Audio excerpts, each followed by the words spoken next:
మద్యం వాక్యం ద్వారా పొందుకొని మనం దాన్ని ఎదిరించగలిగితేనే పరలోకి వెళ్తాం. ఒక పక్క వద్దు అన్నవి మానేయాలి, మరొక ప్రక్క దేవుడు చెయ్యమన్నవి చేయాలి. భక్తి అనగానే వద్దన్నవి మానేయాలి, చెయ్యమన్నవి చేయాలి. వద్దన్నవి మానేసి చెయ్యవలసినవి చెయ్యకపోయినా నరకం. వద్దన్నవి మానివేయకుండా చెయ్యవన్నవి చేసినా నరకమే.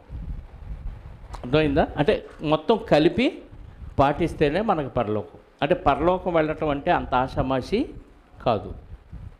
అలా పరలోకం మనల్ని వెళ్ళనీయకుండా ఏదో ఒక విషయంలో మనల్ని పడగొడతాడు. ఆ పడగొట్టే క్రమంలో మనలో ప్రతి ఒక్కరికి ఒక ధీమా ఉంటుంది.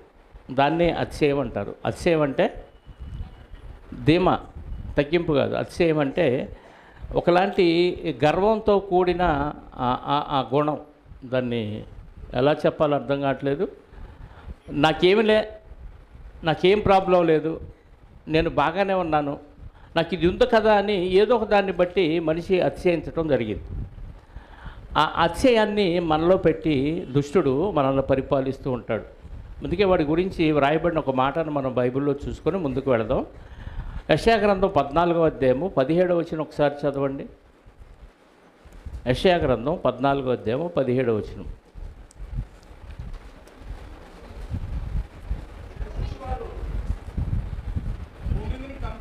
భూమిని కంపింపజేసి రాజ్యములను వణికించిన వాడు ఇతడేనా?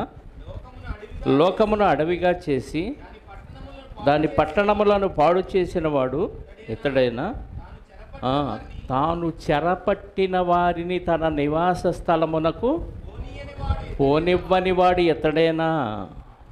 సాతానుగాడు పడితే ఎక్కడికి పోనీయడంట? చెప్పండి, ఎక్కడికి పోనివ్వడంట? తమ నివాస స్థలానికి పోనివ్వని వాడు. జాగ్రత్తగా వినండి, బుర్ర ఎక్కడో పెడితే ఏం అర్థం కాదు. మనం ఎక్కడి నుంచి వచ్చాం? పరలోకం నుంచి వచ్చాం. మళ్ళీ తిరిగి ఎక్కడికి వెళ్ళాలి? పరలోకం వెళ్ళాలి. వెళ్ళకుండా ఎవడు అడ్డుకుంటున్నాడంట? అపవాది. వాడు ఏం చేస్తాడంటే చెరపడతాడంట. అపవాదిగాడు చెరపడితే మనం చెరలో ఉన్నామన్న విషయం కూడా మనకు అర్థం కాదు. పిల్లల్ని కిడ్నాప్ చేశారనుకోండి, వాళ్ళకి కావలసిన ఐస్ క్రీములు, చాక్లెట్లు, బిస్కెట్లు అన్నీ కొనిస్తున్నారనుకోండి, వాళ్ళకి ఏమన్నా బాధ ఉంటుందా? చెప్పండి. కిడ్నాపే బాగుంటుంది అనిపించింది కదా. వాళ్ళకి ఇష్టమైనవన్నీ కొనిస్తున్నారనుకోండి. కిడ్నాప్ చేసిన వాళ్ళు అసలు ఏం కొట్టట్లా, టీవీ చూపిస్తున్నారు, ఫోన్ కావాలంటే ఫోన్ ఇస్తున్నారు, వాళ్ళకి ఇష్టమైనవన్నీ తినుబండారాలన్నీ కొనిపిస్తున్నారు. వాళ్ళు ఏమైనా బాధపడతారా? అమ్మా నాన్న లేకపోయినా బాధపడరు, ఎందుకంటే వాళ్ళకి అవసరమైనవన్నీ వాళ్ళు ఇస్తారు కాబట్టి. సాతానుగాడు కూడా అదే. వాడు మనల్ని కిడ్నాప్ చేశాడు, చెరపట్టాడు. ఆ చెరపడితే మనం చెరలో ఉన్నామన్న విషయం కూడా మనకు అర్థం కాదు. ఈరోజు క్రైస్తవ్యుల పరిస్థితి అలాగే ఉంది. ఒక్కొక్కళ్ళు ఒక్కొక్క అతిశయం కలిగి ఉన్నారు. ఆ అతిశయంతో నేను దేవుడిలోనే ఉన్నాను, నేను బాగానే ఉన్నాను, నేను కాకపోతే ఎవరు వెళ్తారు పరలోకం అనే ఒక పిచ్చి ధీమాలో ఉన్నారు. పిచ్చి ధీమా అనొచ్చు, పిచ్చి ధైర్యం, మొండి ధైర్యంతో ఉన్నారు క్రైస్తవులు. నిజంగా ఎవరిని వాళ్ళు ఆలోచించుకుంటే ఈజీగా అర్థమైపోద్దండి. వాక్యం ద్వారా మనం ఆలోచించుకుంటే, వాక్యం అనే అర్థంలో మనల్ని చూసుకుంటే ఖచ్చితంగా మనం ఏంటో, మనకున్న అహంకారం ఏంటో మనకు అర్థమైపోద్ది. కానీ చూసుకోం. ఎదుటి వాళ్ళ కంటిలో దూలాన్ని చూస్తున్నాం కానీ, నలుసుని చూస్తున్నాం కానీ, మన కంటిలో దూలం ఉందన్న విషయం మర్చిపోతున్నాం. అందుకే వాళ్ళ కంటిలో నలుసు కనపడుతుంది అనుకుంటున్నాం, నలుసు ఉందని అనుకుంటున్నాం.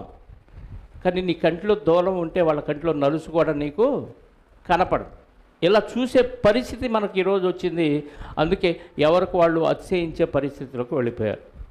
చిన్న ప్రార్థన చేసుకొని ముందుకు వెళదాం. తల వంచి కళ్ళు మూసుకోండి.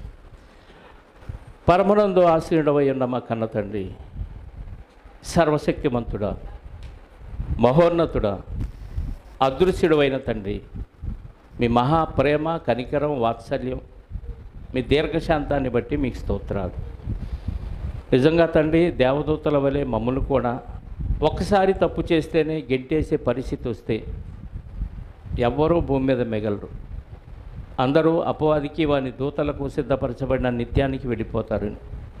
అలాంటి అగ్ని నుండి మమ్మల్ని తప్పించి మీ ప్రియకుమారుని రక్తాన్ని చిందించి ఆయన ద్వారా ఇచ్చిన ఈ విడుదల నిజంగా మాకు అనుక్షణం జ్ఞాపకం ఉండాలయ్యా. అది కానీ మేము మర్చిపోతే మాకంటే దౌర్భాగ్యులు ఇంకెవరో ఉండరని ఈ వాక్యాన్ని బట్టి మాకు అర్థమవుతుంది. ఇదిగోనైనా లోకములో క్రైస్తవులుగా బైబిల్ పట్టుకున్న వారిగా క్రీస్తు ద్వారా మిమ్మల్ని ఆరాధించేవారిగా కనపడుతున్న వారందరూ క్రైస్తవులు కాదని, ఒక్కొక్కళ్ళలో ఒక్కొక్క అతిశయం ఉందని, దాని ద్వారా వాళ్ళు మోసం చేసుకుంటూ నిత్య నరకానికి జారిపోతున్నారన్న విషయాన్ని మీ వాక్యపు వెలుగులో తరచి చూసినప్పుడు మాకు అర్థమవుతుంది నాయన.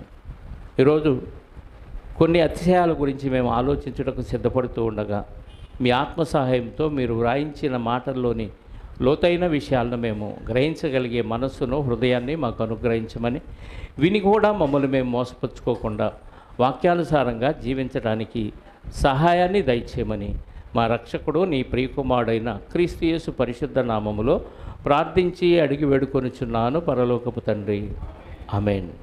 ప్రభునందు ప్రియమైన దేవుని వల్లరా, గడిచిన వారంలో అతిశయం గురించి మనం ఆలోచించాం. దేని గురించి అతిశయపడ్డారు?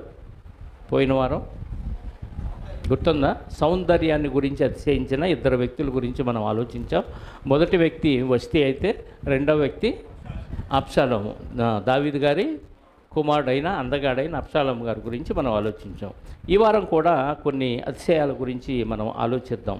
అతిశయం అంటే ఏమని మాట్లాడుకున్నాం? అతిశయం,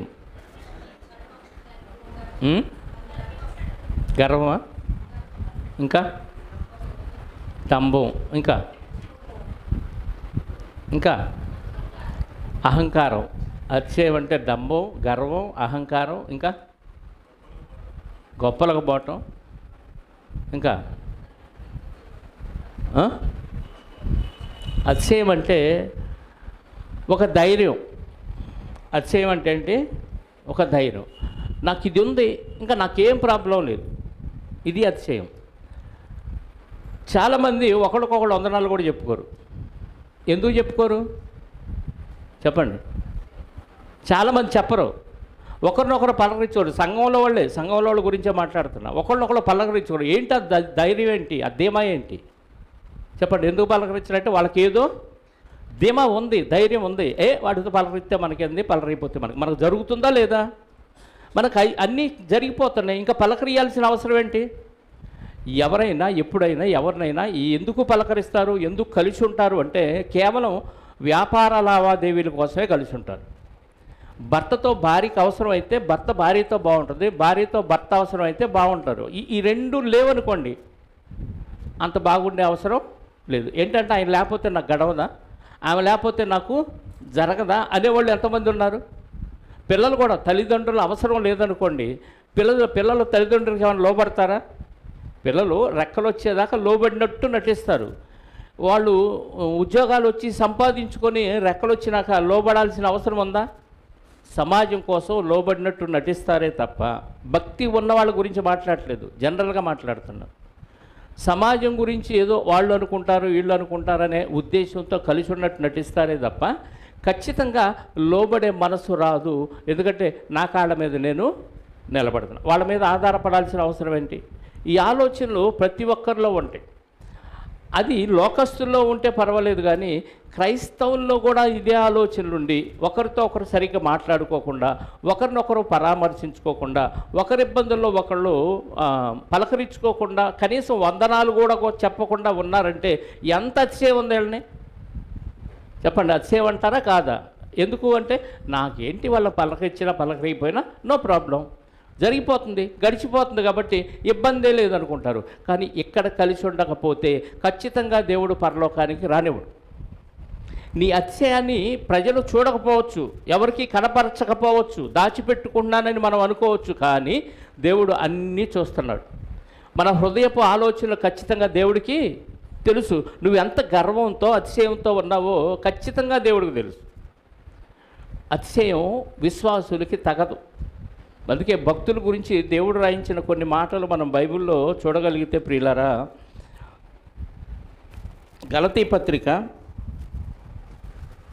గలతీలకు రాసిన పత్రిక 6వ అధ్యాయము 14వ వచనం.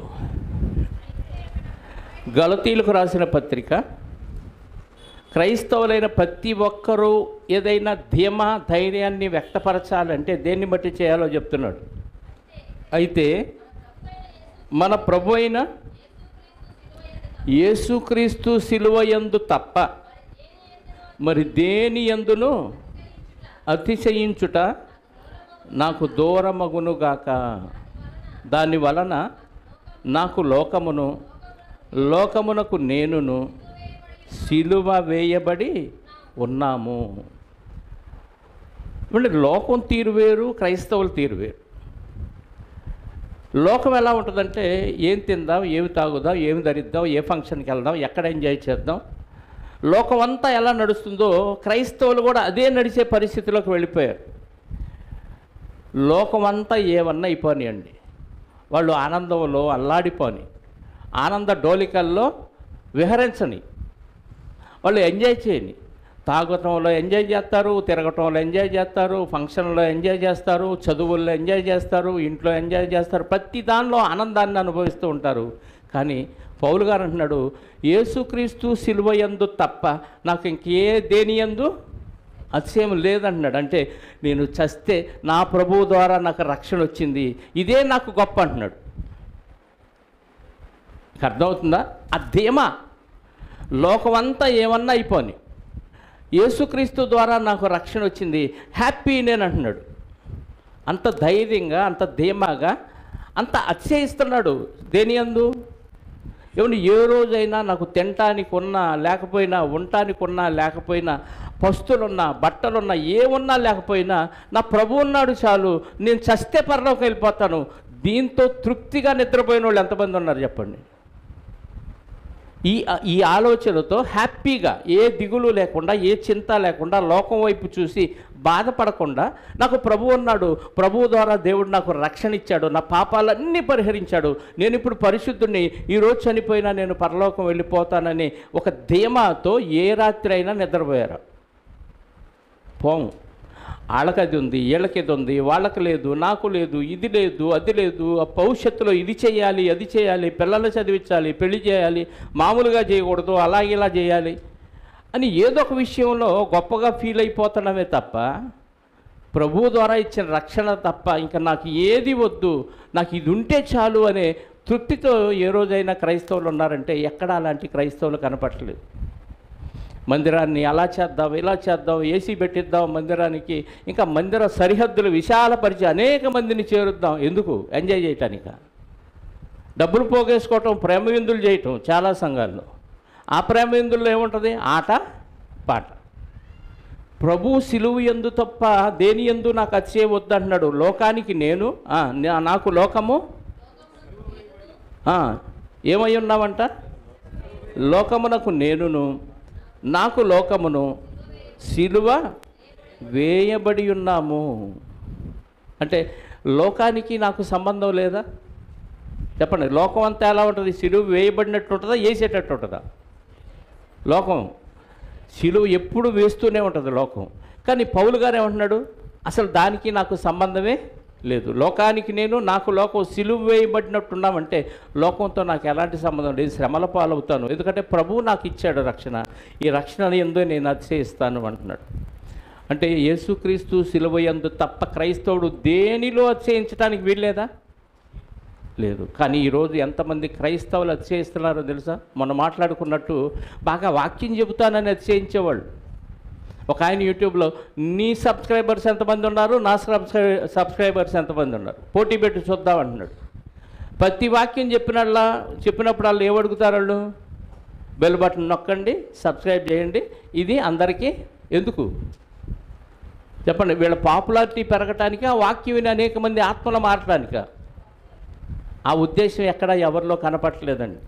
పాపులారిటీ పెంచుకోవడానికి, యూట్యూబ్లోంచి డబ్బులు రాబట్టుకోవటానికే తప్ప అనేకమైన ఆత్మలు నరకం నుంచి తప్పించబడతాయి అనే ఆలోచనతో సిలువ యందు అతిశయించేవాళ్ళు కనపట్టలేదు కదా. అందుకే ప్రతి క్రైస్తవుల్లో ఏదో ఒక డంబం కనపడుతుంది. గలతీ పత్రికను చూడండి ఒకసారి, 4వ అధ్యాయం 16, యాకోబు పత్రిక 4వ అధ్యాయము 16వ వచనం. క్రైస్తవులందరి పరిస్థితి ఎలా ఉందో చూడండి. ఇప్పుడైతే మీరు మీ డంబముల యందు అతిశయపడుచున్నారు. ఇట్టి అతిశయమంతయు చెడ్డది, కాబట్టి మేలైనది చేయనెరిగియు అలాగు చేయని వారికి పాపము కలుగును. ఇప్పుడైతే మీరు దేని యందంట? డంబాలంటే గొప్పలు కదా. నాకున్నంత ఆస్తి వాళ్ళకుందా, నాకున్నంత అందం వాళ్ళకుందా, నాకున్న కండబలం వాళ్ళకుందా, ఇంకా నాలాగా వాళ్ళు పాట పాడగలరా, నాలాగా వాక్యం చదవగలరా, నాలాగా మెయింటైన్ చేయగలరా, ఇంకా చెప్పండి, నాలాగా మాట్లాడగలరా? ఇక రకరకాలు ఇవన్నీ ఏంటి చెప్పండి. ఎవరితోనైనా నీకంటే నేను ఎక్కువే అనే ఫీలింగ్ మనలో ఉంటే దాన్ని అతిశయమే అంటారు. ఒకవేళ ఎక్కువ అయ్యే ఫీలింగ్ నీలో ఏదైనా ఉంటే క్రీస్తులో నేను ఎక్కువ, నేను ఎక్కువ కష్టాలు పడుతున్నాను, నేను ఎక్కువ శ్రమలు పడుతున్నాను, నాకు ఖచ్చితంగా పరలోకం వచ్చిందనే ఒక ధీమాతో ఉండాలి. అందులో ఎక్కడా కనపట్ల వాళ్ళనంటాడు వీళ్ళనంటాడు వాళ్ళనండు కొంతమంది కదా. కొంతమందికే పాస్టర్ గారు చెబుతాడు, కొంతమందికి చెప్పడు. ఈ వేరియేషన్ ఎందుకు నీకు? నేను ఉన్నానా లేదా, నేను వాక్యానుసారంగా ఉన్నానా లేదా, ఇంతవరకు ఆలోచించరు. అందరి గురించి ఆలోచిస్తారు, అందరిలో నేను తప్పు కదా. అందరూ బాగుండాలి, అందులో అందరూ దుర్మార్గులు ఉండాలి, అందులో నేను ఉండాలి అన్నట్టుంది ఇది కదా. ఎవరు కరెక్ట్గా ఉంటున్నారంటే ఎవరు సరిగ్గా కనపడలేదండి. ప్రతి ఒక్కళ్ళు ఏదో ఒక అతిశయం, ఆ అతిశయం డంబంలో ఉంటుంది. ఇప్పుడైతే మీరు మీ డంబముల యందు అతిశయపడుచున్నారు అంటున్నాడు. మీ అతిశయము చెడ్డది. భక్తులకు చెప్తున్నాడు కదా, భక్తిహీనులుగా చెప్తుంది మాట. భక్తులకి చెబుతున్నారు అంటే భక్తుల్లో కూడా గొప్పలు ఉన్నాయా? కొన్ని సంఘాల్లో చూడండి, అసలు పండగల రోజు చూడాలి సంఘాల్లో, అసలు డంబం అంతా ఆ రోజే కనపడుతుంది కదా. పట్టు చీరలు, నగలు, ఫ్యాన్ కింద కూర్చోవటం, బట్ట నలగకూడదు. ఏసీ కారులో వచ్చి చక్కగా ఫ్యాన్ కింద కూర్చొని అందరికీ కళా ప్రదర్శన, వస్త్ర ప్రదర్శన, నగల ప్రదర్శన అంతా చేయించి అప్పుడు హ్యాపీగా వెళ్ళిపోతారు. ఏంటంటే డంబం. క్రైస్తవుడైనందుకు బాధ అనుభవించాలి. క్రైస్తవుడైనందుకు ఉన్న ఆస్తిని పంచేసి ఖాళీ చేతితో ప్రభువుని వెంబడించాలి. ఇలాంటి క్యారెక్టర్ ఏ సంఘంలో ఉన్నాయా? ఉన్న ఆస్తులు విడిచిపెట్టి రిక్తహస్తాలతో యేసుక్రీస్తు శిష్యులు ఎలాగైతే వెంబడించారో అలా వెంబడించిన బోధకులు ఎవరైనా ఉన్నారా? ఒకళ్ళు మొదట్లో అన్నీ విడిచిపెట్టి వచ్చి ప్రభువుని వెంబడించిన, ప్రభువులోకి వచ్చినాక సంపాదించుకొని గొప్పోళ్ళు అయిపోతున్నారు, అంతే కదా. యేసుక్రీస్తు శిష్యులు అన్నీ విడిచిపెట్టి వెంబడించి గొప్పోళ్ళు అయ్యారా? అలాగే దరిద్రంగా ఉన్నారు, గొప్పోళ్ళు అవ్వలేదు. మరి వీళ్ళు గొప్పోళ్ళు అయినా అతిశయిస్తారా, అతిశయించరా? ఖచ్చితంగా అతిశయిస్తారు. అంటే భక్తుల్లో కూడా ఏం కనపడుతుందంటే డంబముల యందు అతిశయించే కార్యక్రమాలు కనపడుతుంది. అదే యాకోబు పత్రిక 3వ అధ్యాయం 14వ వచనం కూడా చూడండి ప్రియులారా. యాకోబు పత్రిక 3వ అధ్యాయం 14వ వచనం, అయితే మీ హృదయములలో సహింపనలవి కాని మత్సరములు, వివాదములు ఉంచుకున్న వారైతే అతిశయపడవద్దు. సత్యమునకు విరోధముగా భక్తుల్లో ఏముంటున్నాయి అంట? హృదయాల్లో చెప్పండి, భక్తుల హృదయాల్లో ఏముంటున్నాయి? సహింపనలవి కానీ మత్సరములు అంటే, మత్సరం అంటే కుళ్ళు కదా. మత్సరములు, వివాదములు ఉంచుకున్న వారైతే అతిశయపడవద్దు. సత్యమునకు విరోధముగా, అసలు అబద్ధం అనేది నాలుక చివరి నుంచి ఊడిపడుతుంది జనాన్ని. భక్తిహీనులు కాదండి, భక్తుల గురించి. మంచి నీళ్ళప్రాయం అంటారు చూసారా, అలవకాల వచ్చేస్తాయి అబద్ధాలు. చిన్నపిల్లలప్పటి నుంచే ప్రాక్టీస్ అయ్యాం కదా. ఎరా పప్పలు తిన్నావా, డబ్బాలు అంటే అబ్బెబ్బే నేను తినలేదు mummy, Johnny yes papa, eating sugar no papa కదా. అన్నీ అబద్ధాలు భక్తులు ఆడుతున్నారు. మళ్ళీ అతిశయం, నేను అసలు అబద్ధమే ఆడనండి, ఒట్టు దేవుడి మీద ఒట్టు అంటారు. పోయే కాలం వచ్చిందనమాట. అబద్ధం ఆడితే ఆరని అగ్నికేన. పాట విన్న తర్వాత ఎక్కువైపోయినాయి అబద్ధాలు కదా. దాతృత్వం గురించి పాఠాలు చెప్పినాక ఎక్కువైపోయినాయి ఎగ్గొట్టడం.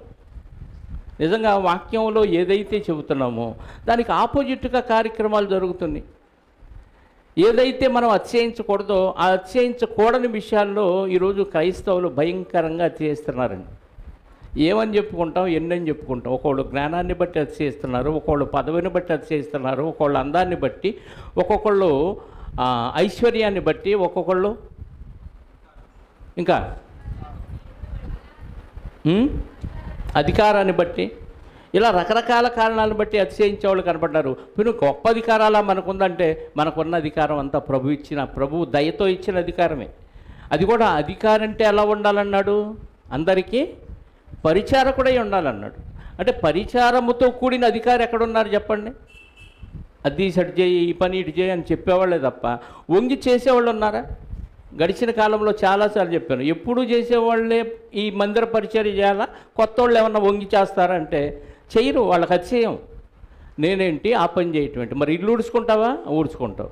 ఇంట్లో అంట్లు తోముతావా, తోముతావు. మరి చర్చి పని ఇచ్చేస్తాడు పరలోకం. ఇవ్వాలి అసలు ఏ హక్కుతో దేవుడిని, అయ్యా నేను ఈ పని చేశాను, నీ సేవ కోసం నేను ఈ పని చేశాను, నాకు దయచేసి పరలోకం ఇవని అడగటానికి నువ్వు చేసిన కార్యక్రమాలు ఏమన్నా ఆయన ముందు పెడతానికి ఏమున్నాయి? ఎవరితో కలిసి ఉండవు, ఎవరికి వందనాలు చెప్పవు, ఆమెను అనగానే ఇంటి దగ్గర కనపడతావు. మాయమంత్రాలు ఉంటే ఇక్కడ మాయమవటం, తడుక్కుని ఇంట్లో మెరిసిపోవటం. ఆ శక్తులు లేవు కాబట్టి బతికిపోయాం. కథ ప్రయాణం ఉంది కాబట్టి ప్రయాణం చేస్తున్నాం. కానీ లేకపోతే ఇలా మాయమవటం, అక్కడ దృశ్య రూపంలో కనపడటం. ఎందుకు ఈ ప్రయత్నాలు ఎందుకు మనకి చెప్పండి? మనం లోకం నుంచి వేరైపోయి పరలోకం చేరాలనే ఉద్దేశంతోనే కదా ఇక్కడ చేరాం. చెప్తున్న వాక్యాలు ఏమన్నా నిన్ను నరకానికి తీసుకెళ్ళాయా? కాదు కదా, పరలోకానికి నడిపించే కదా. నలుగురికి నువ్వు నేర్చుకొని చెప్పి నువ్వు పాటించాల్సినే కదా. మరి ఈ పాటించే విషయంలో మధ్యలో వాడు వచ్చి అతిశయించు, నీకేం పర్లేదు, నువ్వే మహానుభావుడు, నీలాగా భూమి మీద ఎవడో బతకట్లేదు, ముఖ్యంగా ఈ సంఘంలో నువ్వే బాగా బతుకుతున్నావు, అందరికీ నువ్వే మాదిరి అన్నంతగా బిల్డప్ ఇస్తున్నాడు నీకు.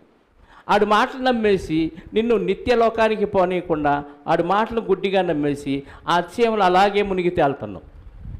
దీనివల్ల మరణించిన మరుక్షణం చాలా ప్రమాదంలో పడతామండి. నిజంగా ప్రాక్టికల్గా అతిశయం అంటే ఎంత గొప్పదో నా కళ్ళతో కొన్ని నెలలుగా చూస్తున్నాను. నెలలేంది సంవత్సరాలు కూడా అవుతుంది అనుకుంటా బహుశా. మా ఇంటి మూల మీదే, చర్చి మూల మీద ఒక ఇల్లు ఉంది. మీరు వస్తున్నప్పుడు చూడండి. వాళ్ళ నాన్న బిఎస్ఎన్ఎల్లో చేస్తాడు. కొడుక్కి ఒకడే కొడుకు, కూతురు పెళ్లి చేశారు, పంపించారు. ఒక్కడే కొడుకు, వాడికి ఒక్క పని నేర్పించాలా, సోమరిగా పెంచాడు. ఆడు బతుకున్నప్పుడు వాళ్ళ నాన్నకి ఎన్నోసార్లు చెప్పాను, సోమరితనం గురించి కూడా ఎన్నో పాఠాలు చెప్పాను. అయినా ఆయన వినలా. తల్లి తండ్రి ఇద్దరు సోమరిగా పెంచాడు. ముందు తల్లి చనిపోయింది, తర్వాత తండ్రి చనిపోయాడు. పెళ్లి చేశారు, ఒక పాప. ఎంత దరిద్రుడంటే ఒక్క పని చేసి పెళ్ళాన్ని పోషించడు. ఆ అమ్మాయి ఇంట్లో ఉండి అట్లు వేసుకొని, ఇడ్లీలు వేసుకొని కుటుంబాన్ని పోషించటే ఆ అమ్మాయి మీద కూడా అనుమానంతో కొట్టేవాడు. చివరికి బాధ తట్టుకోలేక వెళ్ళిపోయింది బిడ్డను తీసుకొని. ఇప్పుడు దరిద్రుడుగా తిండి పెట్టేవాళ్ళు లేక ఒక్కడే కరెంటు వాళ్ళు కూడా వచ్చి కరెంటు తీసేస్తే ఆ చీకటి ఇంట్లో అలా పడుకుంటున్నాడు. ఎవరో నువ్వొక షర్టో నువ్వొక బట్టలో ఇస్తే ఆ బట్టలు కట్టుకొని తిరుగుతున్నాడు. ఉదయాన్నే ఇంత బాటిల్ తీసుకొని మంచినీళ్ళకి అడుక్కుంటాడు వెళ్ళమటి. దేనికి? మంచినీళ్ళకి. 10 రూపాయలు ఏంటి టిఫిన్ చేస్తా, 5 రూపాయలు ఏంటి భోజనం చేస్తా అని అడుక్కొని బతుకుతున్నాడు. ఆ ఇచ్చేవాడు ఏదన్నా అన్నాడు అనుకో, ఎరా పని చేసుకోవచ్చు కదా అని అన్నాడు అనుకో, ఇంకా ఆడి దగ్గరికి వెళ్ళడం. అంటే ఏమీ లేకపోయినా ఎంత అతిశయం చెప్పండి. మంచినీళ్ళు బాటిల్ అన్నా కడుక్కోవచ్చు కదా, మురికి బాటిల్ తెచ్చుకున్నావు అన్నాం అనుకోండి, మంచి బాటిల్ తెచ్చుకోవచ్చు కానీ అంతే చాలు, ఇక మన ఇంటికి రాడు. అంటే ఏంటా ధైర్యం? ఏమీ లేకపోయినా వాడికి ఏముంది? వాడి ఆస్తి ఏంటి? అతిశయం. నాకేం పర్వాలేదు, నేను హ్యాపీగా బతికేస్తున్నా. ఆ కరెంట్ లేని ఇంట్లో, ఆ చీకట్లో, ఆ దోమలు కొడుతూ ఏ పరిస్థితిలోనైనా అందులో పడి ఉంటాడు. ఉదయాన్నే లేస్తాడు, వీధులంబడి తిరుగుతాడు, అక్కడ ఒక ముద్ద అక్కడ ఒక ముద్ద అడుక్కుంటాడు, ఓ బాటిల్ నీళ్ళు తీసుకుంటాడు, పోతాడు. ఎవరు తిడితే వాళ్ళ ఇంటికి వెళ్ళడు. అలా ఇల్లు మారుతూ చాలా ఇళ్ళు అయిపోయినాయి. ఇప్పుడు వాడు బాటిల్ తీసుకొని ఆ చెరువు దగ్గర ఉన్న ట్యాప్ దగ్గరికి వెళ్ళి పట్టుకొచ్చుకుంటున్నాడు. అంటే నీళ్లు పోసేవాళ్ళు కూడా లేరు, ఎందుకంటే అందరి మీద అలిగాడు. అలగాల్సిన అవసరమే ఉంది. అంటే మనిషిని ఏమీ లేకపోయినా అతిశయం అనేది ఎలా దిగజార్చి ఎవరితో కలవకుండా ఎలా ఒంటరిగా దిక్కులేని బతుకు బతికిచ్చిద్దో అర్థం చేసుకోవచ్చు మీరు. ఏమీ లేదు, అమ్మ లేడు, నాన్న లేదు, ఏమీ లేదు, భార్య పిల్లలు ఎవరు లేరు, పెట్టేవాళ్ళు లేరు, ఏమీ లేకపోయినా వాడికి ఉన్నది ఏంటంటే అతిశయం అంతే. నేను బతుకుతాను, హ్యాపీగా ఉంటాను. ఎవరన్నా నీతులు చెబితే అస్సలు పనికిరాదు, బో చెప్పావులే నీతులు అని అంటాడు. అంటే అస్సలు మంచి మాటే పనికిరాదు. పోనీ చర్చికి రయ్యా అన్నీ మేము చూసుకుంటామంటే ఉరిని చూసి వెళ్ళిపోతాడు.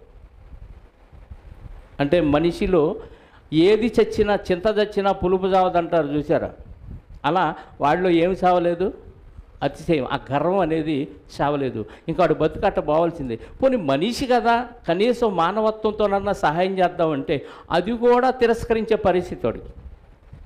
మేలు కోసం వాడికి వెళ్ళి ఏదన్నా ఒక అన్నం పెడితే దానిలో వంకలు ఎత్తుకుతాడు. అలాంటి వాడికి పెట్టాలనిపించింది ఎవరికన్నా చెప్పండి? ఒక మాట అంటే తీసుకోలేనోడు, మంచి మాటను స్వీకరించలేనోడు అతిశయంగా ఏముందో చెప్పండి?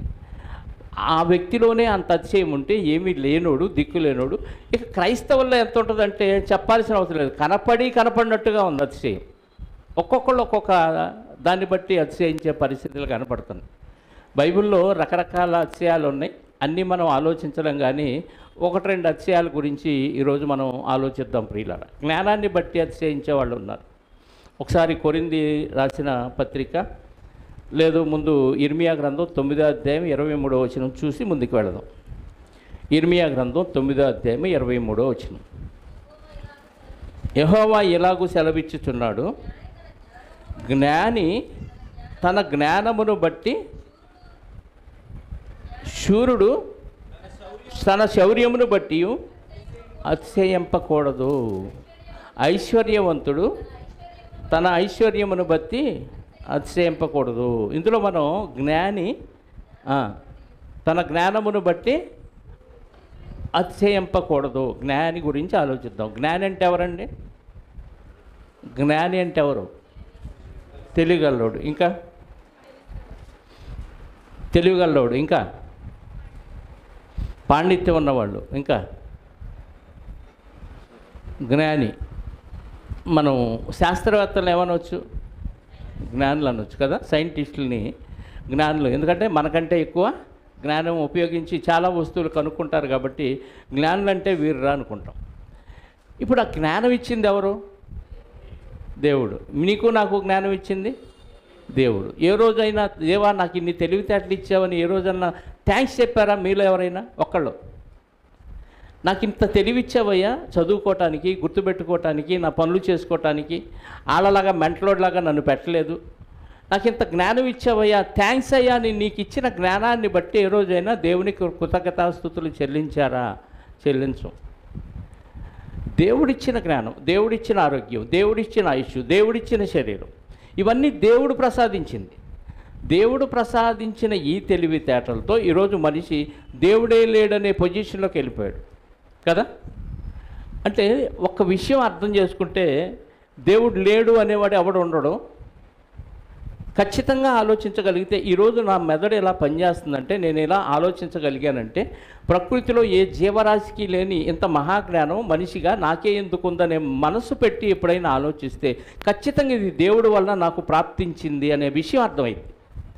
కానీ ఇలా ఆలోచించేవాళ్ళు లేరు కదా. ఏదన్నా మేలు జరిగితే, గొప్ప విన్ సాధిస్తే ఇది నా టాలెంట్ అనుకునే స్థితిలోకి వెళ్ళిపోయాడు మనిషి. కానీ ఎప్పుడైనా పడిపోయినప్పుడు, దిగజారినప్పుడు, ఏదన్నా చెడు జరిగినప్పుడే ఇది దైవలీల అంటాడు. అప్పుడు మేలు జరిగితే మాత్రం చెప్పండి, నా తెలివి, నా జ్ఞానం, నా అని అతిశయిస్తూ ఉంటాడు. అందుకే జ్ఞానుల గురించి దేవుడు చెప్పిన మాటని కొరింథీ మొదటి పత్రిక 1వ అధ్యాయంలో చూడగలిగితే, కొరింథీలకు రాసిన మొదటి పత్రిక 1వ అధ్యాయము 21 చదువుదాం ముందు. దేవుని జ్ఞానానుసారముగా, బాగా ఆలోచించాలి ఇది, లోకమునకు జ్ఞానం ఎక్కడి నుంచి వచ్చింది? లోకానికి జ్ఞానం ఎక్కడి నుంచి వచ్చింది? మీకు అర్థమైందా? జ్ఞానం అంటే ఉన్న వస్తువుల్ని ఆలోచించి శాస్త్రాలు రాశారు. వృక్షాల గురించి ఆలోచించి వృక్షశాస్త్రం, జంతువుల గురించి ఆలోచించి జంతు శాస్త్రం, ఆకాశంలో ఉన్న నక్షత్రాలు, రాసులు, గ్రహాల గురించి ఆలోచించి అంతరిక్ష శాస్త్రం, ఇలా ఒక్కొక్క దాన్ని ఆలోచించి శాస్త్రాలు రాశాడు. ఈ శాస్త్రాల్లో ఉన్న జ్ఞానం అంతా ఎక్కడిది చెప్పండి? ఎక్కడిది? దేవుడిచ్చిందేనా? అంటే దేవుడు ప్రకృతిలో ఇవన్నీ పెట్టకపోతే మనిషికి జ్ఞానం లేదు. ఇప్పుడు దేవుని జ్ఞానానుసారముగా లోకము తన జ్ఞానము చేత దేవుణ్ణి ఎరుగకుండినందున, లోకానికి జ్ఞానం ఇచ్చింది దేవుడే, లోకములో జ్ఞానాన్ని పెట్టింది దేవుడే, ఆ జ్ఞానాన్ని అర్థం చేసుకునే తెలివితేటలు ఇచ్చింది కూడా దేవుడే. ఇవన్నీ దేవుడిస్తే చివరికి దేవుడే లేడని జ్ఞానులు బుద్ధిహీనంగా మాట్లాడుతున్నారు. మీకు అర్థమైందా? ఏమాత్రం ఆలోచించినా, కనీసం మనిషిగా, మనసున్న మనిషిగా ఆలోచిస్తే ఈ ప్రకృతిలో ఏ జీవరాశికి ఈ టెక్నాలజీ లేదు. ఈ టెక్నాలజీ కనిపెట్టే ఆలోచన కూడా లేదు. ఆలోచన వచ్చినా అమలుపరచగలిగే సామర్థ్యం ఏ జంతువుకి, పక్షికి, పురుగుకి లేదు. మరి మనిషిగా నాకెందుకు వచ్చింది అని ఆలోచిస్తే ఖచ్చితంగా ఇది దేవుడు నాకు ప్రసాదించింది అనే విషయం అర్థమైపోతే ఇక ఏ జ్ఞాని దేవుని ఎదుట అతిశయించే పని లేదు. కానీ ఈరోజు మనిషి దేవుడితో పెట్టుకోవట్లా. ఏదన్నా సాధిస్తే మనిషికి అసాధ్యమైంది ఏదీ లేదు. ఇంకా దేవుడే లేడు, అంత ప్రకృతి అదే కలిగింది, అదే వచ్చేసింది, దాన్ని మనం సృష్టికి ప్రతి సృష్టి చేయగలం అనుకుంటున్నారు. చాలా బుద్ధిహీనమైన ఆలోచన ఇది. ఎందుకంటే ఈరోజు ప్రకృతికి మనిషి ఎదురు తిరగగలిగే సామర్థ్యం లేదు. ఎండలు మండుతున్నాయి, తగ్గించగలరా? లేదు. తుఫాన్లు వస్తున్నాయి, ఆపగలరా? లేదు. చలి పెరుగుతుంది, ఆపగలరా? లేదు. మంచు పర్వతాలు కరుగుతున్నాయి, కరగకుండా వాటిని గడ్డ కట్టించగలరా? చెప్పండి. ఏమీ లేదు. సముద్రాలు పొంగుతున్నాయి, ఆపగలరా? లేదు. ప్రకృతి మీద మనిషికి దేవుడు అధికారం ఇచ్చాడు కానీ పోగొట్టుకున్నాడు. ఇప్పుడు ఎవరికి ప్రకృతి మీద అధికారం లేదు. మరి ప్రకృతినే శాసించి ప్రకృతిని కంట్రోల్ చేయలేని మనిషి దేవుడి క్రియలు ఆలోచించడం ఎంత బుద్ధిహీనత చెప్పండి. ఉన్న కొద్ది తెలివితేటల్ని ఎక్కువ అనుకొని మనిషి ఈరోజు దేవుడిని పక్కన పెట్టి తన జ్ఞానానుసారంగా దేవుడిని పక్కన పెట్టి దేవుడిని ఎరగట్లేదంట. అర్థమైందా? అలాంటి జ్ఞానుల గురించి దేవుడు చెప్తున్న మాట ఏంటంటే 20వ వచనం, జ్ఞాని ఏమయ్యను, శాస్త్రి ఏమయ్యను, ఈ లోకపు తర్కవాది ఏమయ్యను, ఈ లోక జ్ఞానమును దేవుడు వెర్రితనముగా చేసి ఉన్నాడు. లోక జ్ఞానాన్ని ఏం చేశాడంట దేవుడు? వెర్రితనం. లోక జ్ఞానం వెర్రితనం అని మనం అంటే ఒప్పుకుంటారా? మీ పిల్లల్ని చదివకుండా ఉంటారా? లోకంలో ఉన్న జ్ఞానం ఏంటి చెప్పండి. దేవుడు ఏమన్నాడు? వెర్రితనం. వెర్రితనానికి ఫీజులు కట్టి పంపిస్తున్నారా? అరే వెర్రి నేర్చుకోరా, సంవత్సరానికి ఫీజు ఎంత కదా పంపిస్తున్నారు లేదా? వెర్రి నేర్చుకోవటానికి. ఆ వెర్రి నేర్చుకొని ఏం చేస్తాడు? వీడు వచ్చి ఉద్యోగం చేస్తాడు, సంపాదిస్తాడు. ఈ వెర్రితో వాడు ఏం చేస్తాడంటే చదివిచ్చి నిన్నే కాలడంతాడు. తల్లిదండ్రులను చూస్తారా? బాగా చదువుకున్న పిల్లలు తల్లిదండ్రులను చూడట్లేదు, పట్టించుకోవట్లేదు, వృద్ధాశ్రమాల్లో చేర్చేస్తున్నాడు. అంటే మనిషి జ్ఞానము చేత అతిశయించి దేవుణ్ణి పక్కన పెట్టడం వల్ల, దేవుని జ్ఞానాన్ని నేర్పించకపోవటం వల్ల ఈ జ్ఞానం మనిషిని వెర్రివాడిగా చేసింది. పిచ్చి జ్ఞానం రాది. దానివల్ల నువ్వు మనిషిగా బ్రతకలేవు, కనీసం మానవత్వంతో కూడా బ్రతకలేవు లోక జ్ఞానంతో. అందుకే దైవ జ్ఞానం నేర్పించాలి. మనం లోక జ్ఞానంలో అతిశయిస్తున్నాం కానీ దేవుని జ్ఞానంలో ఏమాత్రం అతిశయించట్లేదు. నీకు దేవుని జ్ఞానం ఎంత ఎక్కువ వస్తే అంత సంతోషిస్తావు. కానీ లోక జ్ఞానంతో ఉప్పొంగిపోయి దేవుని జ్ఞానాన్ని కూడా అవసరమైతే కాలదనుకొని ఇదే ఉందయా, బైబిల్ పట్టుకొని చదివితే అర్థమైపోద్ది, అది ఇవ్వాలి కాకపోతే రేపైనా నేర్చుకోవచ్చు. కానీ ఈ టైంలో చదవకపోతే, ఈ టైంలో మనం టార్గెట్ రీచ్ అవ్వకపోతే మన బతుకు అధ్వాన్నంగా అయిపోయిద్దనే ఒక దిక్కుమాలిన ఆలోచనలోనికి సమాజాన్ని నెట్టేసింది ఈ లోక జ్ఞానం. మీకు అర్థమైందా? సమాజం ఏ స్థితిలోకి వెళ్ళిపోయిందంటే నువ్వు ఇప్పుడు చదువుకొని ఈ వయసులో నువ్వు స్థిరపడకపోతే నీ భవిష్యత్తు అంధకారం, నువ్వు దేనికి పనికిరావు, లోకంలో నీకు ఒక స్థానం అంటూ ఏమీ ఉండదనే స్థితిలోనికి మనిషిని దిగజార్చేసింది. తాను చెరపట్టిన వారిని తన నివాస స్థలానికి పోనివ్వకుండా అపవాదిగాడు లోక జ్ఞానాన్ని అడ్డుకట్టగా వేసి మనుషుల్ని దేవుని జ్ఞానం నేర్చుకోకుండా ఆపేశాడు. దాంతో చదువులు తల్లికి ఇచ్చిన ప్రాధాన్యత దేవునికి ఇవ్వట్లేదండి. నిజంగా చాలామంది తల్లిదండ్రులు చూస్తే నాకు బాధేస్తుంది. నా పిల్లల్ని నేను దేవుని జ్ఞానం తెలియకముందే చదివితే చదవండి, లేకపోతే లేదు, కోటి కొరకు కోటి విద్యలో ఏదో ఒక పని నేర్చుకొని బతకొచ్చు అన్నాను. ఆడపిల్లలకి అదే చెప్పాను, అబ్బాయికి అదే చెప్పాను. చదివితే చదువు, లేకపోతే లేదు, నీకు రాలేదా వదిలే, ఏదో పని చదువుకొని ఏదో ఒకటి చేసుకొని హ్యాపీగా బతికేయచ్చు. ఇలాగే బ్రతకాలని రూలు ఒకరి దగ్గర చెయ్యి చాచకుండా దర్జాగా కూలి పని చేసేనా బతుకు చాలు, అదే నేర్పించాను నేను. చదువుల కోసం పోటీ పడు, వాడికంటే ఎక్కువ మార్కులు తెచ్చుకో, ఈ లోక జ్ఞానంలో నువ్వు టార్గెట్ రీచ్ అవ్వాలి, నేను పెట్టిన పెట్టుబడికి నువ్వు తిరిగి నాకు చెల్లించాలి, ఇలాంటి దిక్కుమాలిన ఆలోచనలు ఎప్పుడూ చెప్పలేదు నా పిల్లలకి. ఈరోజు చదువుల పేరుతో పిల్లల్ని పాడు చేశారండి.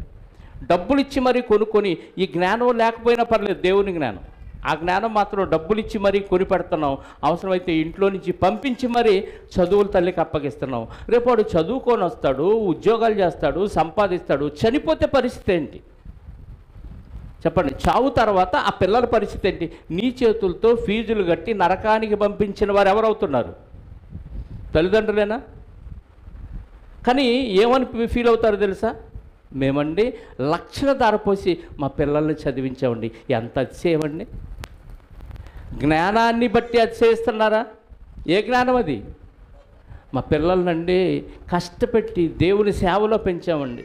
వాడి శరీరాన్ని నలకొట్టుకొని పరిచర్య చేస్తున్నాండి దైవజనుల దగ్గర. వాడు కష్టపడి వాళ్ళ బట్టలు ఉతికి వాళ్ళ పాదసేవ చేసి వాళ్ళ దగ్గర వాక్యం నేర్చుకుని దేవుని లక్షణాలు పొందుపరుచుకున్నాడండి అని అతిశయించే తల్లిదండ్రులు ఉన్నారు ఎక్కడన్నా? ఎక్కడా లేరండి, నిజంగా లేరు. లోక జ్ఞానంలో బాగా చదివిస్తే మాత్రం మా అబ్బాయి బాగా చదివాడండి, అమెరికాలో ఉన్నాడు, ఇప్పుడు లండన్లో ఉన్నాడు, ఆస్ట్రేలియా వెళ్ళాడని గొప్పగా అతిశయంతో గర్వంతో చెప్తాడు. ఆ మాట పలికేటప్పుడు వాళ్ళ ఫీలింగ్స్ చూడాలి మీరు, ఎంత అతిశయంతో ఉంటున్నారో చూడండి. కానీ దేవుడేమంటున్నాడు? ఈ లోక జ్ఞానాన్ని వెర్రితనముగా చేసి ఉన్నాడు. ఈ లోక జ్ఞానం ఇదొక పక్క ఇట్లా ఉంటే, మళ్ళీ పనికి మాలిన ఆలోచనతో ఈ ఆస్ట్రాలజీ అని, ఏమండి పామిస్ట్రీ అని, చేతి మీద రేఖలు చూసి చెప్పేవాళ్ళు, నక్షత్రాలను చూసి జాతకాలు చెప్పేవాళ్ళు, వీళ్ళు కూడా లోక జ్ఞానానికి సంబంధించిన వాళ్ళు. దేవుడు సృజించిన ప్రకృతిలోని జ్ఞానాన్ని బట్టి వీళ్ళు సొంతగా కొన్ని పుస్తకాలు రాసుకొని దీన్ని బట్టి అతిశయించేవాళ్ళు కొంతమంది ఉన్నారు. అలాంటి వారి గురించి కూడా దేవుడు మాట్లాడుతూ యెషయా గ్రంథం 47వ అధ్యాయం అనుకుంటే చూడండి ఒకసారి, 10వ వచనం నుండి. యెషయా గ్రంథం 47వ అధ్యాయము 10వ వచనం, అంతే. మనిషి గురించి దేవుడు మాట్లాడుతూ నీ చెడుతనమును గురించి నీవు ఆధారము చేసుకొని, మనిషి అనుకుంటున్నాడంట చెడుతనంతో ఉండి దాన్ని ఆధారం చేసుకొని, నన్ను ఎవడో చూడట్లేదు, దేవుడు ఆడున్నాడయా, ఆయన ఏం చూస్తాడు, ఎవడో నన్ను చూడట్లేదు అనుకొని నేనున్నాను, నేను తప్ప మరి ఎవరూ లేవని నీవు అనుకున్నట్లుగా నీ విద్యయు నీ జ్ఞానమును నిన్ను ఎవరిని చెడగొట్టింది? మనిషిని చెడగొట్టింది. ఏం చెడగొట్టిందంట? నీ చదువు, నీ తెలివి నిన్ను నాశనం చేసి నిన్ను చెడగొట్టింది అంటున్నాడు దేవుడు. ఇప్పుడు చదువు చెడగొట్టిద్దా బాగు చేసిద్దా చెప్పాలి? చదువుకొని చెడిపోయాడండి అని ఎవరిని గురించి అన్న విన్నాం వార్త? చదువుకొని బాగుపడ్డాడనే వార్త విన్నామా? చెప్పండి, ఏ వార్త విన్నాం? చదువుకొని బాగుపడ్డాడనే వార్త విన్నాం. కానీ దేవుడు ఏమంటున్నాడు? నీ చదువు, నీ జ్ఞానం నిన్ను పరలోకానికి వెళ్లకుండా చెడగొట్టింది, నువ్వు వెళ్ళాల్సిన లోకాన్ని మర్చిపోయేటట్టు చేసింది. నిన్ను చెడగొట్టింది ఎవడురా అంటే నీ చదువే, నిన్ను చెడగొట్టింది ఎవడురా అంటే నీ జ్ఞానమే. నీ చదువు, నీ జ్ఞానము నిన్ను చెరిపివేసను, కీడు నీ మీదకి వచ్చును, నీవు మంత్రించి దాన్ని, అంటే ఏదన్నా నాశనం నీ మీదకి వస్తే, కీడు వస్తే, ఒకళ్ళ శూమ్ మంత్రాన్ని ఏమైనా పోగొడతావా చెప్పండి? వడ దెబ్బ తగిలింది, శూమ్ మంత్రం వేసి పోగొట్టండి, కొడతావా? పిడుగు పడింది, శూమ్ మంత్రాన్ని పోగొడతావా? ఎవడి వలన కాదు. కీడు నీ మీదకు పడును, దాన్ని నీవు నివారించలేవు. ఆ కీడు నీ మీద పడును, దాన్ని నీవు నివారించలేవు. నీకు తెలియని నాశనము నీ మీదికి ఆకస్మికముగా వచ్చును. నీ బాల్యము నుండి నీవు ప్రయాసపడి అభ్యసించిన నీ కర్ణ పిశాచ తంత్రములను నీ విస్తారమైన శకునములను చూపుటకు నిలువుము. ఒకవేళ అది నీకు నువ్వేమి నేర్చుకున్నావో అన్నీ నా ముందు పెట్టు, నీకేమన్నా ఉపయోగపడతాయేమో చూద్దాం అంటున్నాడు దేవుడు. ఏమంటే నువ్వెన్ని మంత్రతంత్ర విద్యలు, ఎన్ని జ్ఞానయుక్తమైన కార్యక్రమాలు నేర్చుకున్నా దేవుని జ్ఞానం ముందు నీ జ్ఞానం దేనికి నిలబడదు. ఎన్ని దేశాలు, అరబ్ కంట్రీ చూశారు కదా, అమెరికా చూశారు కదా, ఎన్ని దేశాలు వరదల్లో అలా కొట్టుకుపోతాయి చెప్పండి. ఏమైంది వాళ్ళ జ్ఞానం? చైనా అయితే కొంచెం కొంచెం షింక్ అవుతుందంట, భూమిలోకి దిగిపోతుందంట. ఆ దేశం బరువైపోయి కిందకి భూమిలోకి షింక్ అయిపోతూ ఉంది, సంవత్సరానికి 5 mm అంతో దిగిపోతుందంట. అంటే మనిషి జ్ఞానం దేనికి పనికిరాదు దేవుడు తలుచుకుంటే. నీ విద్య, నువ్వు చిన్నప్పటి నుంచి నేర్చుకున్న బాల్యము నుండి నీవు ప్రయాసపడి అభ్యసించిన నీ కర్ణపిశాచ తంత్రములను, నీ విస్తారమైన శకునములను చూపుటకు నిలువుము. ఒకవేళ అవి నీకు ప్రయోజనకరమగునేమో, ఒకవేళ నీవు మనుషులను బెదిరింతువేమో, నీకు మంత్రం పెడతాను, తాయెత్తేస్తాను, నీకు శాతబడి చేస్తాను, ఇంకా చెప్పండి, నీ మీదకి దృష్టి పెడతాను, ఇలాంటివి ఏమన్నా చెప్తామేమో, ఏమీ పనికిరావు.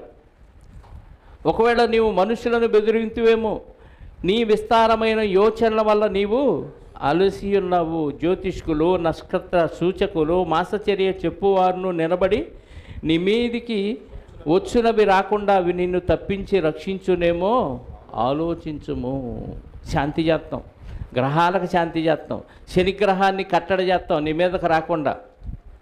జ్యోతిష్కులు నక్షత్రాలను సూచించి నీకు జోస్యం చెప్పేవాళ్ళు, మాసచర్య చెప్పేవాళ్ళు అంటే నెలకు ఒకసారి నెలక్రమాన్ని చెప్తారు. ఈ నెలలో నీకు ఏమేమి జరిగిద్ది, ఏమేమి కీడు, ఏమేమి లాభం అని చెప్పేవాళ్ళు ఉన్నారు. మాసచర్య చెప్పేవారు నీ మీదకి ఒకళ్ళ కీడు వస్తుందని దేవుడు చెప్తే రాకుండా ఎవడన్నా తప్పిస్తాడేమో చూడండి అంటున్నాడు. అంటే ఈ జ్ఞానం అంతా ఎవరు నేర్చుకున్నారు? మనుషులు నేర్చుకున్నారు. ఎవరి దగ్గర నుంచి నేర్చుకున్నారు? లోకములో దేవుడు పెట్టిన సృష్టిలోని వస్తువులను చూసి జ్ఞానం నేర్చుకున్నారు. ఈ జ్ఞానం మనిషిని కాపాడిద్దా? చెప్పండి, కాపాడదు. కానీ ఈ జ్ఞానాన్ని బట్టి అతిశయించే వాళ్ళు ఈరోజు కోకొల్లలుగా ప్రపంచంలో ఉన్నారు. అందులో క్రైస్తవులుగా కూడా ఉండటం విశేషం. క్రైస్తవులు పాస్టర్లే చాలామంది ముహూర్తాలు పెడుతున్న పాస్టర్లు ఉన్నారు. ఈరోజు ఇచ్చేయండి, ఈరోజు ఇచ్చేయండి అని ఆ వారాలు, తిథి, నక్షత్రాలు చెప్పి బోధించే క్రైస్తవ పాస్టర్లు ఉన్నారు. అర్థమవుతుందా? జ్ఞానంతో మనం అతిశయిస్తే ఏవైతే జ్ఞానం చెప్పండి వెర్రితనంగా చేశాడు దేవుడు. చివరికి వాక్యంలో కూడా లోక సంబంధమైన జ్ఞానాన్ని జోడించి బోధిస్తూ కలిపి చెరిపేస్తున్నారు చాలామంది. లోకంలో వ్యక్తులు జ్ఞానాన్ని ఆశ్రయించి దానితో అతిశయించారంటే ఓకే. క్రైస్తవ బోధకులు కూడా, క్రైస్తవులు కూడా లోక జ్ఞానాన్ని బైబిల్లోనికి జొప్పించి దీంతో అతిశయిస్తున్నారు. పౌలు గారు ఒక మాట అంటున్నాడు, కొరింథీ మొదటి పత్రిక 2వ అధ్యాయంలో. ఒకసారి చదువుదాం. కొరింథీలకు రాసిన మొదటి పత్రిక 2వ అధ్యాయము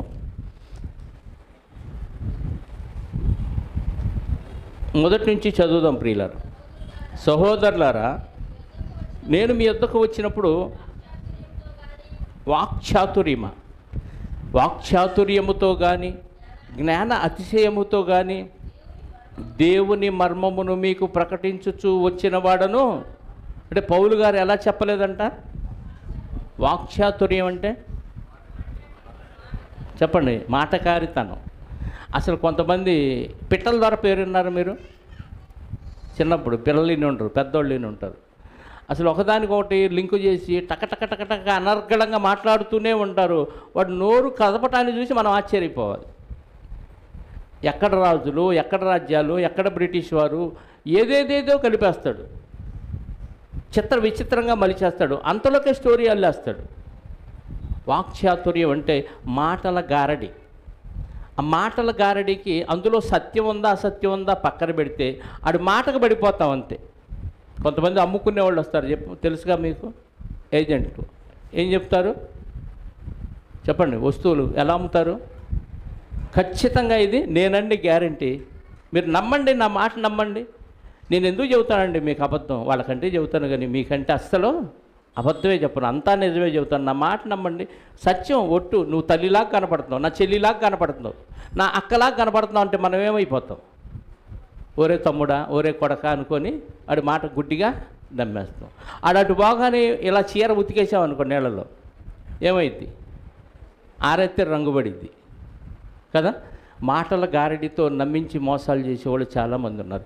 వాక్యాన్ని కూడా కలిపి చెరుపుతున్నారు. వాక్చాతుర్యంతో ప్రకటించలేదంట పౌలు గారు, జ్ఞానాతిశయముతో ప్రకటించలేదంట. అంటే నాకు మహాజ్ఞానం తెలుసు కాబట్టి ఆ జ్ఞానం నాకు ఉందనే ఒక ధీమాతో నేను వాక్యాన్ని ప్రకటించలేదు. దేవుడు ఎంతవరకు ఏది చెప్పమంటే అదే చెప్పాడంట. వాక్చాతుర్యంతో కానీ జ్ఞానాతిశయంతో కానీ నేను వాక్యమును ప్రకటించిన వాడను కాను. నేను క్రీస్తు యేసుక్రీస్తును అనగా సిలువ వేయబడిన యేసుక్రీస్తును తప్ప మరి దేనిని మీ మధ్యను ఎరుగకుందునని నిశ్చయించుకుంటుని. ఎవరినంట ప్రకటించింది? ఏ క్రీస్తు? ఇంకెవరున్నారు? సిలువ వేయబడిన యేసుక్రీస్తు కాకుండా ఇంకెవరన్నా ఉన్నారా? లేరా? బాగా ఆలోచించండి. సిలువ వేయబడిన యేసుక్రీస్తునే నేను మీకు ప్రకటించానని చెప్తున్నాడు పౌలు గారు. సిలువ వేయబడిన యేసుక్రీస్తు కాకుండా ఇంకెవరన్నా ఉన్నారా?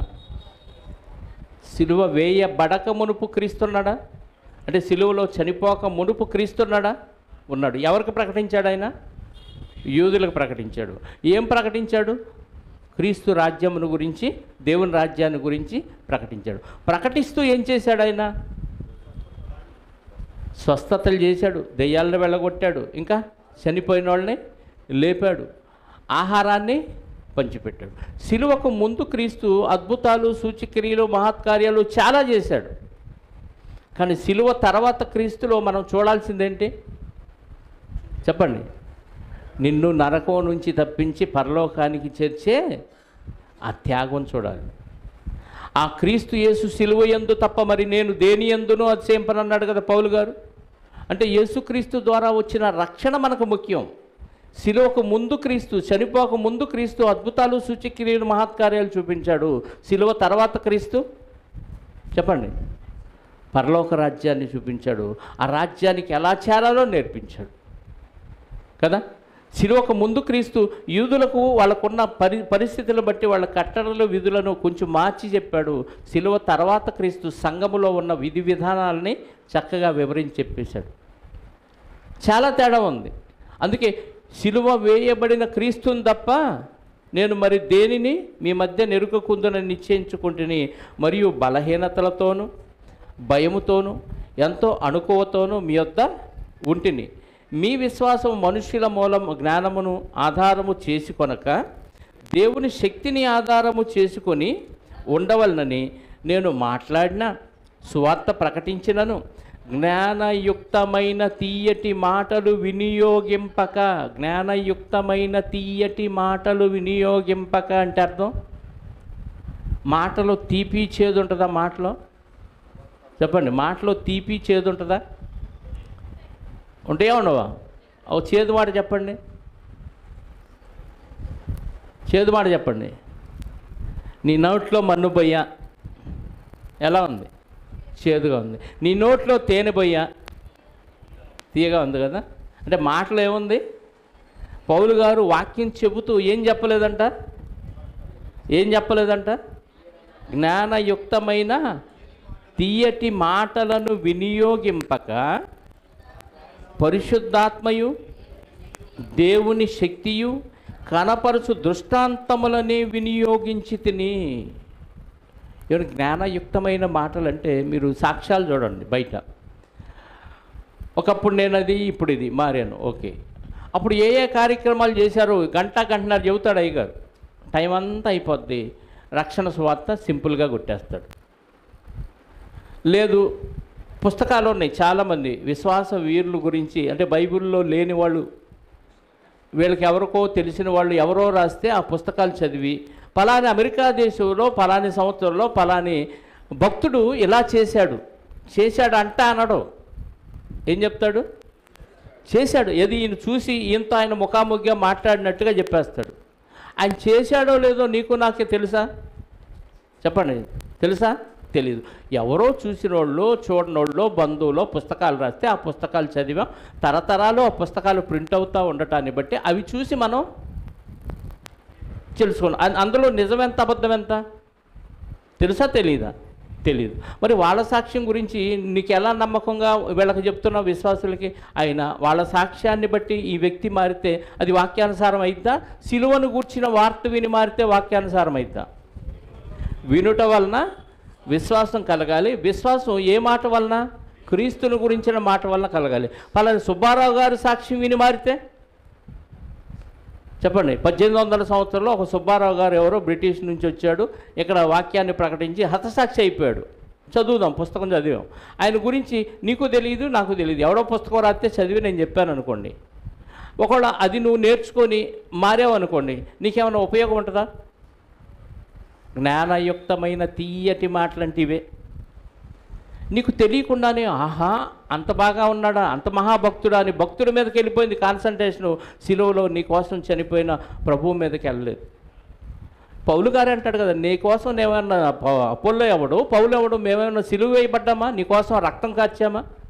రక్తం కార్చింది ప్రభు. ఆయన సువార్తను మీకు ప్రకటిస్తున్నాం. ఆయనలో రక్షణ ఉందో తప్ప పౌలు గారిలోనూ అపోల్లోనూ ఇంకెవరిలో రక్షణ లేదు. కానీ కాన్సన్ట్రేషన్ అంతా బోధకుడి మీదకి వెళ్ళిపోయేటట్టుగా తీయని జ్ఞానయుక్తమైన మాటలు మాట్లాడి జ్ఞానాతిశయముతో ఉప్పొంగుతూ సంఘాలని నరకానికి పంపిస్తున్నారు. కోకళ్ళుగా ఉన్నారు ప్రియులారు. జ్ఞానముతో ఎప్పుడూ అతిశయించకూడదు. అతిశయిస్తే ప్రభువునందే అతిశయించాలి.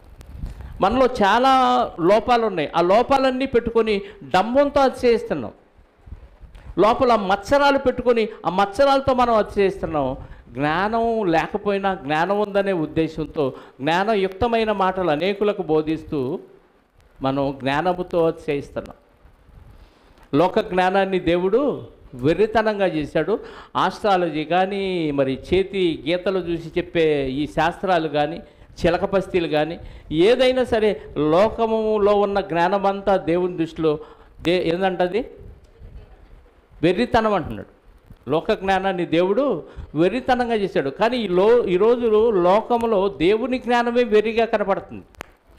అది వెర్రిగా కనపడకుండా అందరూ స్వీకరించే విధంగా ఉండాలంటే మనం ఏ జ్ఞానం ద్వారా రక్షించబడ్డామో, ఏ దేవుని జ్ఞానం వల్ల మనం అతిశయిస్తున్నామో ఆ అతిశయాన్ని మనం నిలబెట్టుకోవాలి.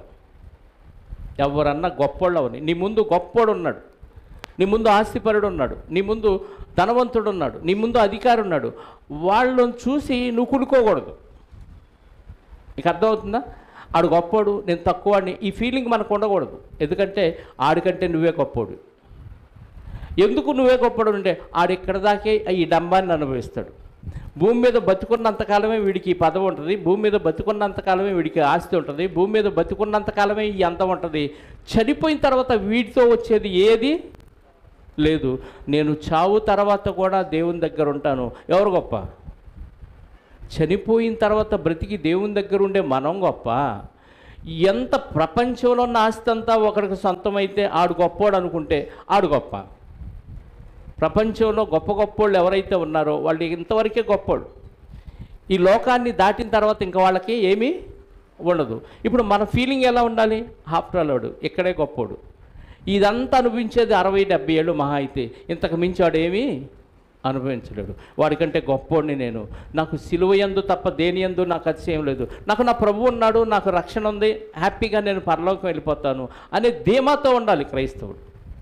మీ ముందు మేము ఎంతండి, మేము ఆఫ్టర్ ఊరికి పై డైలాగులు అవన్నీ కదా. పై డైలాగులు నేను పురుగు వంటి వాడిని, నల్లి వంటి వాడిని, బల్లి వంటి వాడిని. అదే ఎదుటోడు అన్నాడు అనుక మాట.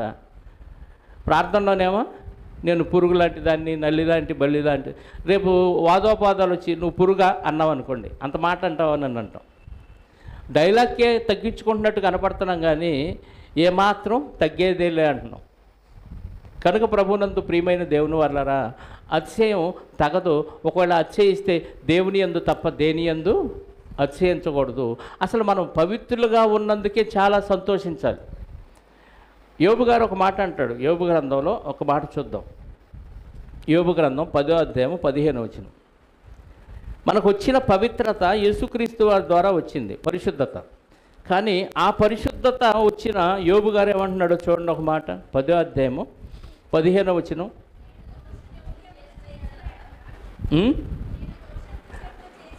నేను దోషకృత్యములు చేసిన ఎడల నాకు బాధ కలుగును, నేను నిర్దోషునై ఉండినను అతిశయపడను, అవమానముతో నిండుకొని నాకు కలిగిన బాధను తలంచుకొనుచుండెదను. ఏమంటున్నాడు? నేను నిర్దోషై ఉండినను అతిశయపడను అంటున్నాడు. దేవుడి దృష్టిలో ఎవరో నిర్దోషులు కారు, అందరం దోషులమే. ఒకవేళ నిర్దోషి అయితే ఎవరి ద్వారా అయ్యాము? యేసుక్రీస్తు ద్వారా మనం నిర్దోషులు, అంటే పరిశుద్ధులుగా తీర్చబడ్డాం. ఇప్పుడు నేను పరిశుద్ధుడిగా తీర్చబడినా నేను అతిశయపడను అంటున్నాడు. అంటే ఈ పరిశుద్ధత కూడా నా వల్ల నాకు వచ్చింది కాదు, దేవుని వలన వచ్చింది. దేవుడిస్తే నాకు వచ్చింది. ఎంత లోబడే తత్వం చూడండి.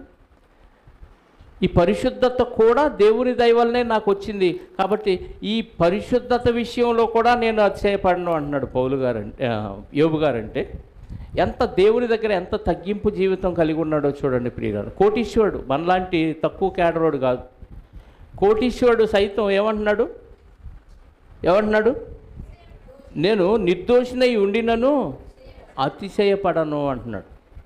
కాబట్టి మనకి ఏదైనా అతిశయం ఉంటే, దేవుడు నన్ను రక్షించాడు, అమ్మయ్య నేను పరలోకం వెళ్తాను అని ధీమాతో ఉండండి. అతిశయం అంటే ధీమా, ధైర్యం.